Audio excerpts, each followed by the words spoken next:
Além de fazer esse ajuste e o ajuste de formato e time zone, para vocês, esse é o primeiro que você tem que fazer. Chegou uma data, a primeira coisa a se fazer é você mudar ali o formato, tá? Alguns sistemas, o HubSpot, por exemplo, eles pedem que você utilize as datas e horas como um timestamp. E aí tem uma diferença grande entre um e outro, tá? Internamente, para um sistema para um programa, o MySQL, por exemplo, o PostgreSQL, eles têm lá um campo do tipo data e hora, né? Então você vai armazenar a informação lá de uma maneira, vamos dizer assim, humanamente legível, né? Então eu vou salvar o campo data como data e o hora como hora. Beleza. O problema é que assim, isso aí tem um custo computacional. No sentido do quê? Para o banco de dados processar isso aí, ele tem que fazer várias conversões. Várias, né? Porque eu posso montar uma consulta pegando, por exemplo, só segunda-feira. Então ele tem que pegar aquela data, extrair, fazer um cálculo em tempo real para descobrir que aquele dia é uma segunda-feira e aí sim ele retornar para mim aquele registro. Então, olha, imagina com milhões e milhões e milhões de informações, o quanto que não ia demorar para poder processar tudo isso daí, né? Então, geralmente, pessoal, você vai armazenar a informação nesse campo date time, normal, tá? Para consultas mais simples, menos complexas ali, tudo, né? E é importante ter esse valor, mas também você vai armazenar o timestamp. O timestamp, ele nada mais é do que uma representação da data e hora é, a partir do dia 1 de 1970. Foi quando começou aí a ter os computadores, né? E desde quando começou a contar o tempo da maneira computacional, tá? Então, os HIP lá, eles desenvolveram isso aí, né? Quem assistiu já o filme do Steve Jobs, assim, já viu lá os cabeludão, barbudão, lá, assim, montando lá os primeiros computadores, né? Aqueles trem lá. Então, daquela época para cá que começou a contar a informação através de um sistema digital, né? Então, um timestamp é o número de segundos desde aquele dia até agora, por exemplo, né? Então, é mais ou menos, então é um número, não é uma data nem uma hora, é um número. É uma conta baseada em segundos. Também tem o timestamp, né, o Unix timestamp, que é um timestamp baseado em milissegundos, é um número maior ainda.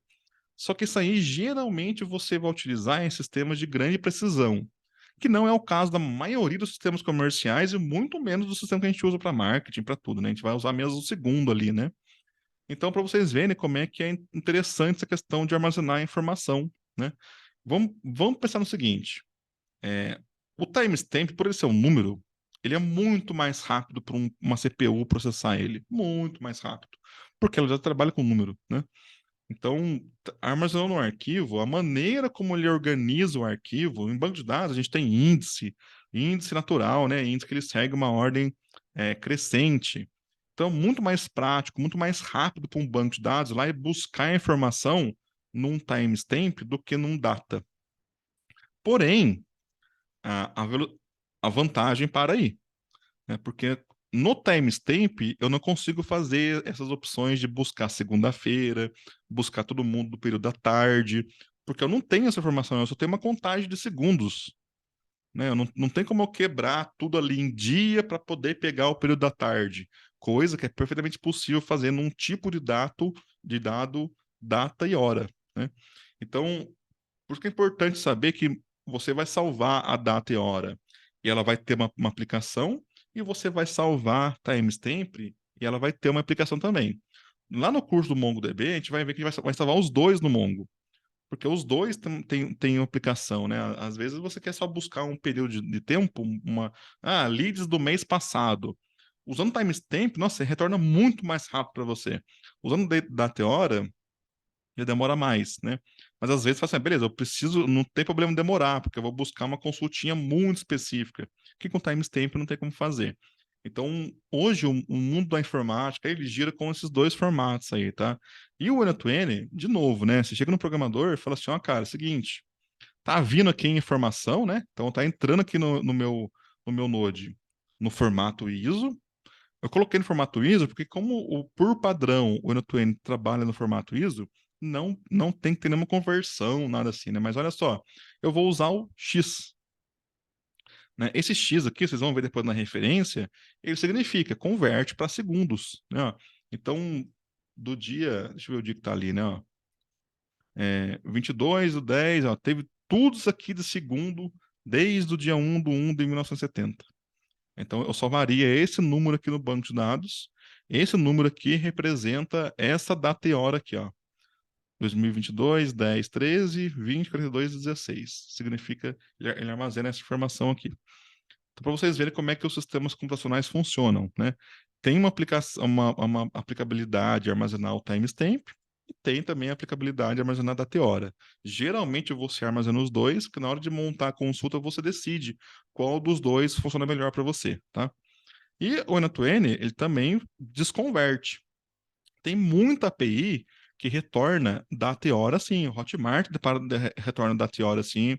O Malt, que às vezes retorna informações assim. O HubSpot também retorna informações em timestamp. Você vai ver lá data tal, tá um número gigante. É só você colocar um node datetime, né? Formatar tudo, né? Você põe o formato que você quer que ele converta e o formato vai ser X minúsculo, né? O X minúsculo no mundo do JavaScript significa timestamp baseado em segundos, né? Olha lá. Então ele desconverte aquele númerozão ali para uma data e hora no formato que a gente entende, tá?